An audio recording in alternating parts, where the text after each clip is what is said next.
Let me ask you one thing. Have you ever felt that something was wrong, but you told yourself that you were overthinking? You saw it, you felt it, you knew it, but you looked away. Today, we are talking about the silent red flag. The one that doesn't scream, it doesn't fight, it doesn't hurt immediately, but slowly it destroys you from inside. At the beginning, everything feels right. They are warm, they are attentive, they make you feel chosen.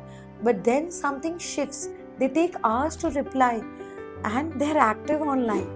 They cancel plans. They always have a reason. They make you feel special only when they have some work. And that quiet voice inside you whispers that something isn't right, but you silence it. You tell yourself that you are overthinking, and in that moment, you betray yourself to keep them comfortable. Here's the truth, this isn't about being weak, this is about how we are wired. Some of us grew up around love that was inconsistent. Sometimes it was there, sometimes it was not. So our brain learned something dangerous. Uncertainty felt like love, the chase feels like connection, that anxiety feels like passion. So when someone gives you those mixed signals, your brain doesn't leave.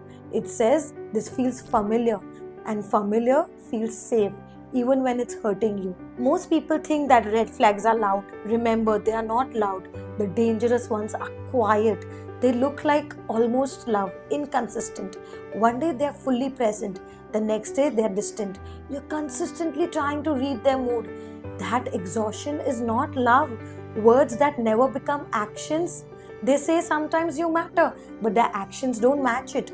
Remember, their words are the menu, but their actions are the meal.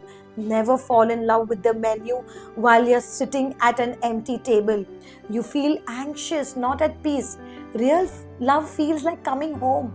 This feels like waiting, always waiting. That's not butterflies. That's your gut sending you an alarm. You've started to shrink. You used to laugh loudly, used to take up space. But slowly you become quieter, more careful, more apologetic. When someone's presence makes you feel less of yourself, that's the biggest red flag. You didn't fall in love with who they were, you fell in love with who you believed they would become. You saw their potential, you saw their heart, decided to love that version even though it did not exist. But here's what I need you to hear, potential is not a promise, and the right person for you will never make you convince yourself they are right for you. Every single day, you will not think like this. The moment you wake up, that one day, something shifts. No big argument, no dramatic move. You just will stop. You will stop explaining yourself. Stop making excusing for them. You will stop waiting. And in that silence, you will hear yourself. Your voice will tell you that you knew, you always knew, but you didn't just want to see it because you wanted to keep that door open. But that's the reason, that's not a reason for your shame. That is a beginning for your awakening. Now you need to heal yourself. So first step, trust your feeling before you need the proof. Your gut doesn't send you evidence, it just knows it.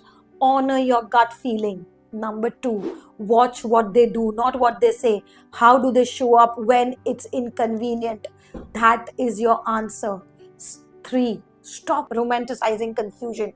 Confusion is not chemistry. The right person will not leave you guessing. Real love gives you clarity. Number four, grieve it fully. Grieve the person, grieve the future you had imagined. Feel sad because on the other side of the grief is you, whole and free. And step number five, choose yourself out loud, not in your head, but loudly. Protect your peace. Show up for yourself the way you showed up for them. Imagine waking up and not checking your phone with anxiety, feeling safe in love within, fully, without question. This is not a fantasy. This is what you deserve. And it starts the moment you stop ignoring what you already know. So tell me, what's that one red flag you have ignored that you wish you hadn't? Comment below. I read your comments. If this hits, send it to someone which it'll help them. And like and subscribe for more such truth which you are avoiding. And see you for the next one so that you're ready to set yourself free.